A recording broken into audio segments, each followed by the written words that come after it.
오늘도 이어서 바울에 대한 이제 재판 내용이 계속됩니다. 앞의 내용은 바울이 결국은 나는 로마 시민이기 때문에 로마의 법을 따라 나는 황제에게 상소한다. 그게 이제 결정이 내려졌습니다.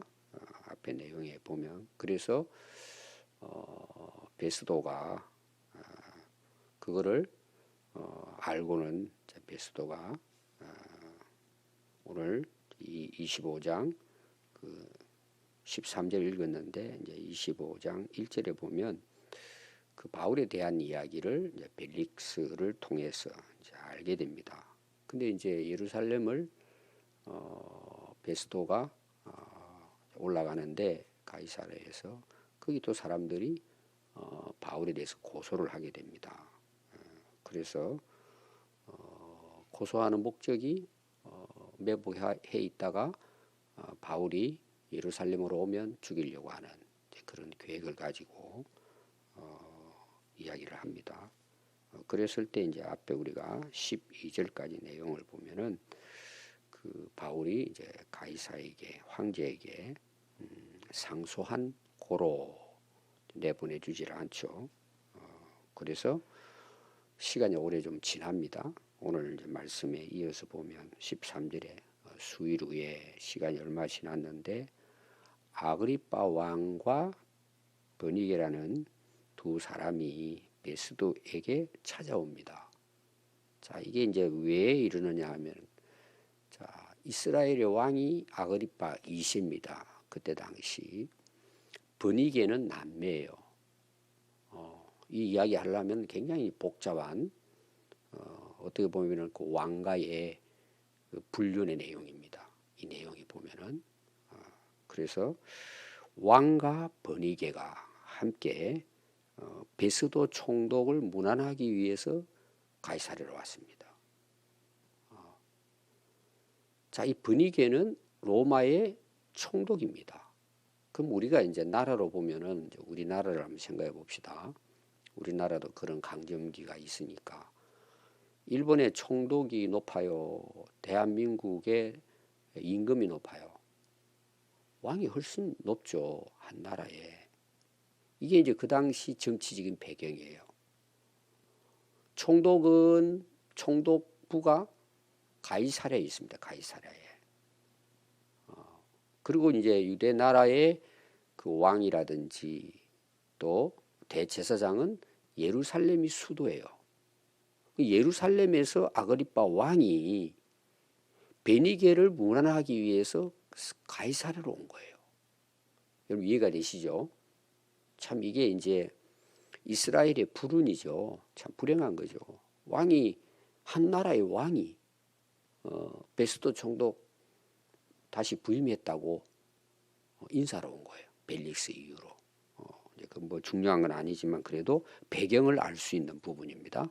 로마의 제국의 압제 아래 있었던 이스라엘 유대인을 볼 수 있습니다.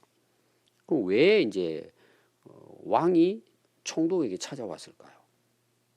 이유가 있겠죠. 찾아온 이유가 이미 이제 그 아그리빠 왕은 이스라엘 왕이지만 힘 못 쓰는 거죠. 정치적으로는 로마가 다 지배를 합니다.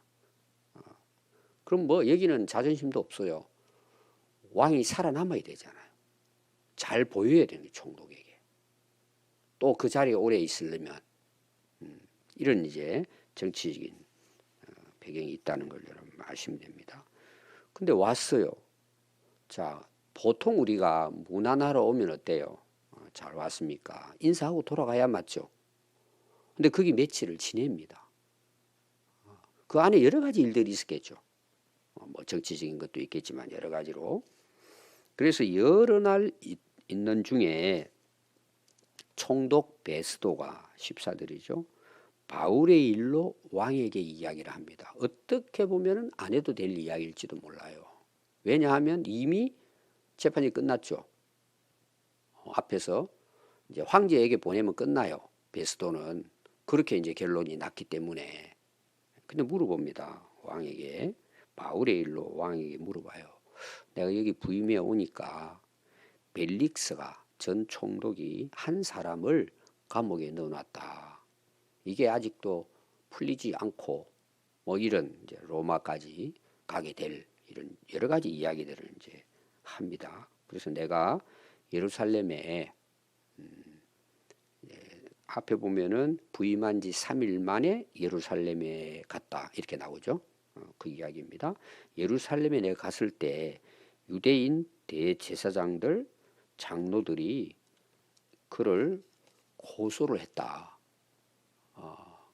감옥에 지금 가이사랴에 바울은 있고 자기는 온 지 3일 만에 예루살렘에 가가지고 거기 이제 예루살렘 성 돌아보러 갔겠죠. 근데 유대인들 지도자들이 와가지고는 막 소란을 치면서 고소를 하는데 거기 한번 보십시오. 고소하여 뭘 요청했죠? 죄인인 것을 허락해 달라는 거예요. 지금 이게 벨릭스가 몇 년 동안 바울을 감옥에 집어넣어놨죠? 2년입니다. 2년. 이 문제가 해결 안 된 거예요. 이 벨릭스도 아주 그런 면에서는 잘 해보려고 했지만 문제가 크죠. 풀어주든지 로마 그 법정에 세우든지 해야 되는데 2년 동안 제가 앞에 이야기했습니다. 근데 이게 이제 와서 베스토는 뭐 그거 사실 관심 있겠습니까? 바울에 대해서. 근데 유대인들이 또 고발하는 거예요. 이 고발하는 목적이 뭐냐? 저 바울 죽일 수 있도록 제목을 정해가지고 제발 좀 재판해 주시오. 죽여달라는 거죠. 그걸 요청했다는 거예요. 그럼 베스도가 온 지 3일 만인데 그런 이제 내용이 중요하다는 걸 모르겠죠. 그래서 대답을 했다는 거예요. 자기가. 지금 총독이 아그리파 왕에게 이야기하는 내용이에요. 이 바울의 문제를 놓고. 그래서 내가 대답하되 무릇 피고가 원고들 앞에 예루살렘 갔을 때 죽이라는 제목을 만들어 주시오 하니까 베스도가 그들에게 대답한 거예요. 피고는 바울이고 원고는 대제사장이죠. 고소 사건에 대하여 변명할 기회가 있기 전에는 내주는 것은 로마 사람의 법이 아니다. 자, 베스도가 지금 하고자 하는 베스도 3일 됐어요. 잘 몰라요 지금. 그리고 뭐 바울이 무슨 총독이 중요하겠어요. 감옥 가 있는 사람한테. 이런 것도 여러분들이 잘 이해하고 이제 성경을 보셔야 됩니다.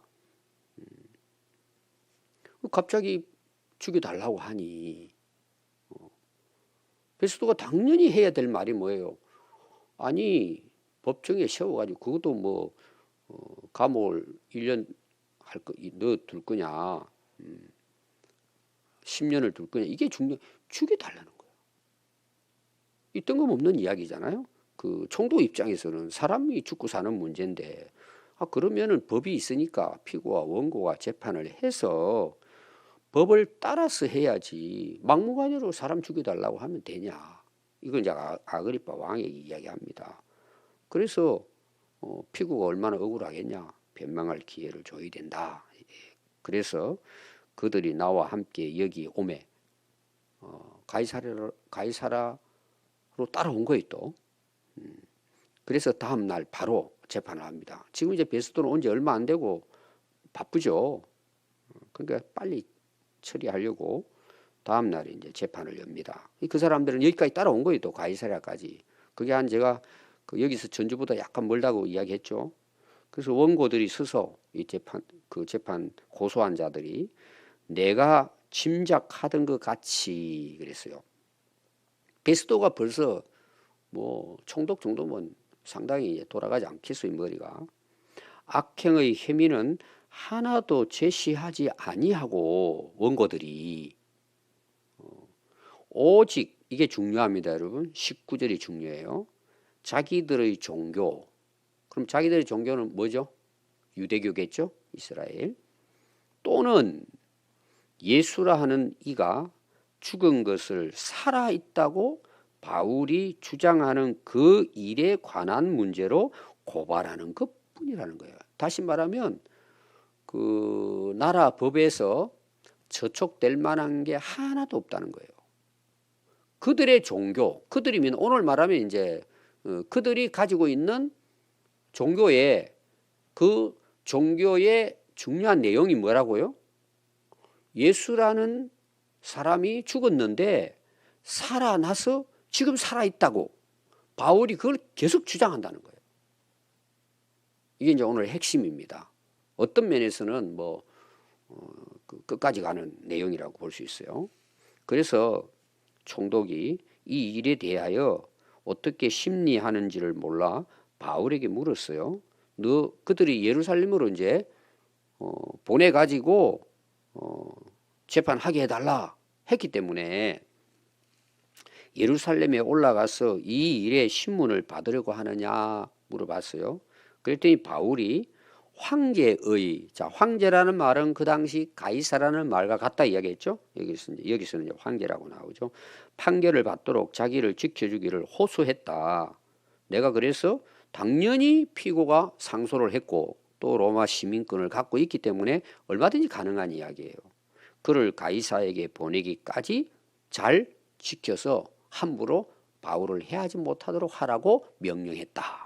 그러면서 아그리빠 왕에게 그 한 이야기를 이제 다 마무리하니까 아그리빠 왕이 베스도 총독에게 이야기합니다. 아, 그래, 무슨 내용인지 그럼 나도 자세히 한번 듣고 싶다 하노라. 그래서 베스도가 그럼 왕이 내일 내가 재판을 열 테니까 들어보시오. 22절까지 내용입니다. 자, 거기 내용을 이제 그 베스도가 바울에 대해서 고소한 내용에 대한 이야기를 제가 이제 정리를 하면 이런 내용입니다. 왕이 총독을 문안하기 위해서 바울에 대해서 와서는 이제 듣게 됩니다.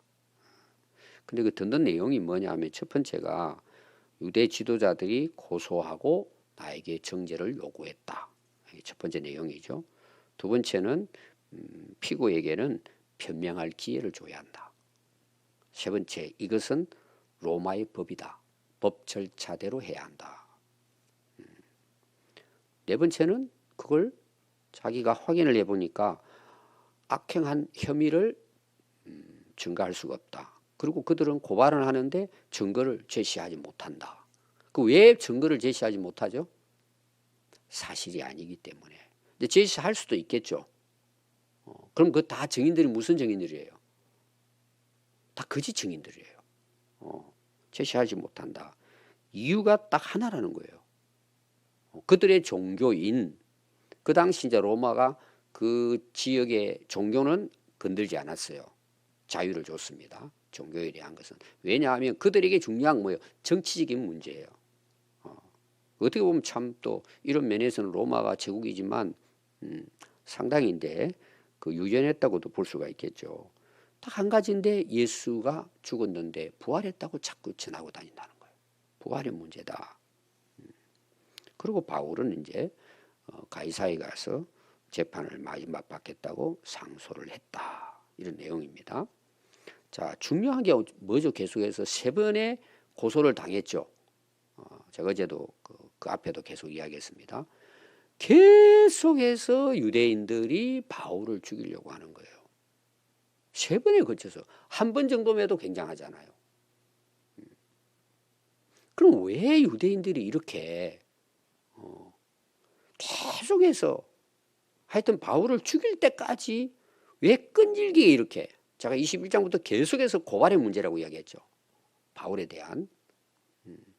그럼 우리가 지금 제가 앞에 설명을 했지만 여러분 여기에 누가가 이거를 기록하는 데 있어서 세 번에 걸쳐서 고소 고발당한 사건에 대한 이야기가 전개되면서 누가가 하고자 하는 말이 뭘 것 같아요? 내용이 뭘 것 같아요? 우리가 이제 오늘날 이제 성경을 읽으면서 여기에 기록된 역사적인 어떤 그 내용 이것도 굉장히 중요하죠. 그럼 여러분 예수님 말씀도 그렇지만 사도행전이 기록되어진 목적이 있을 거잖아요. 땅 끝까지 내 증인되라는 것이 이제 사도행전이 시작되는 어떻게 보면은 하나의 동기라고 볼 수 있어요. 그것 때문에 기록된 거예요. 근데 그렇게 기록이 돼서 제자들이 성령 받고 복음을 전하러 다니는데 계속해서 박해하고 핍박이 다르죠. 그 중에 이제 최고의 핍박자가 바울이에요. 근데 그가 9장에서 자기가 부인하고 그걸 예수 부활을 전하는 사람들을 죽이려는데 자기가 우두머리예요. 아주 이거는 아주 악질이죠. 근데 그가 부활한 예수님을 만났단 말이에요. 그리고 변화된 이야기예요, 지금. 그럼 바울이 성령 충만해서 땅 끝까지 복음을 전하는 사도로 부름받습니다. 그럼 바울이 다니면서 전하려고 하는 가장 중요한 핵심이 뭘 같아요? 나는 죽었다가 살아나신 예수님을 내가 만났다는 내용이에요. 여러분, 사도행전에 있어서 가장 중요한 내용은 부활이에요. 또 복음의 핵심이 뭐냐? 부활이에요. 그 여러분들이 이제 잘 아는 고린도전서 15장이 부활장이라고 그러잖아요.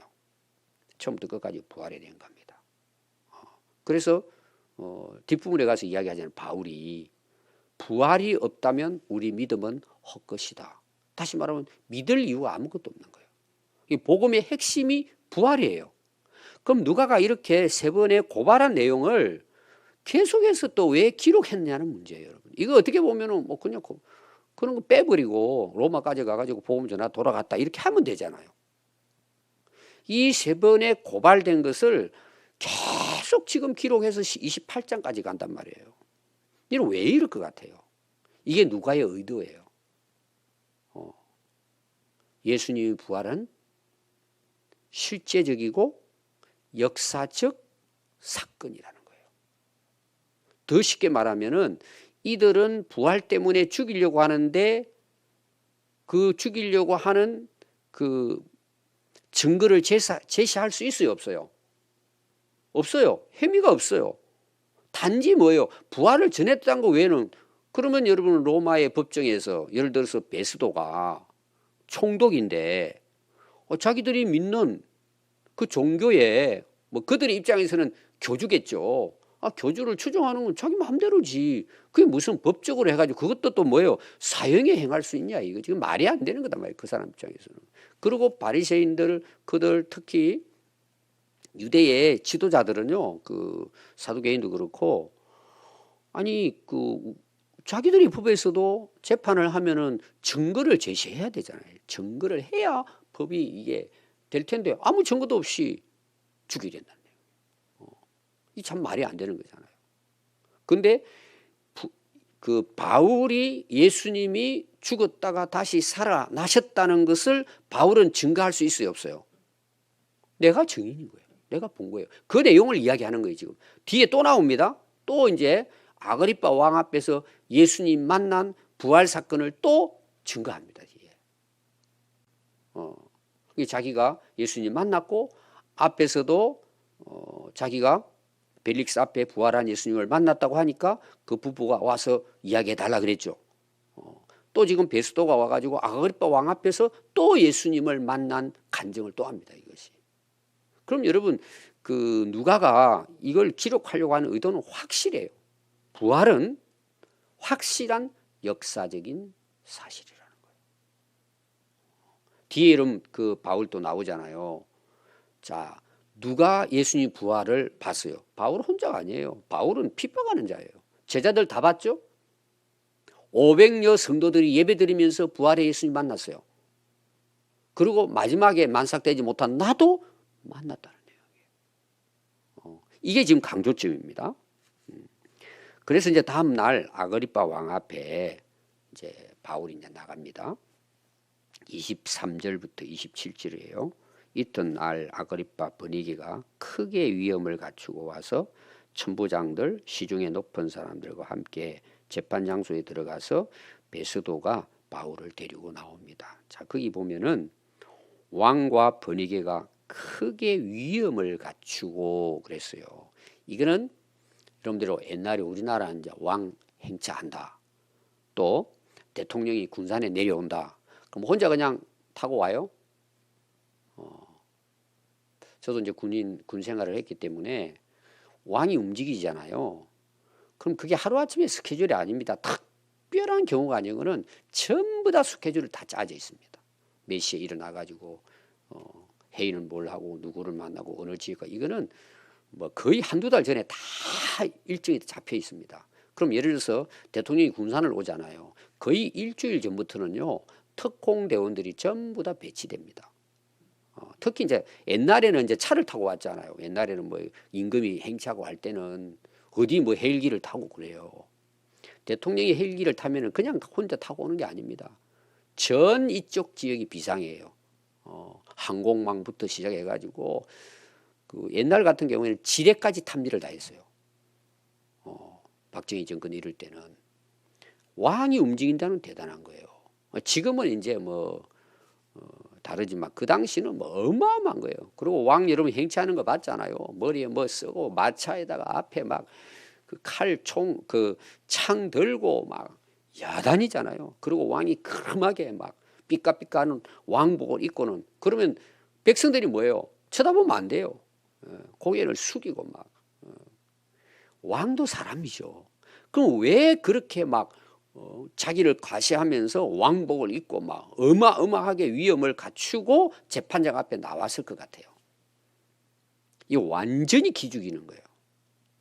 바울 생명, 왕이 하면 뭐 끝날 수도 있죠. 사실은 왕의 그 권세라는 게 어마어마하죠. 근데 속은 뭘 같아요? 엉망이에요. 엉망이에요. 그럼 바울이 그런데 기죽을까요?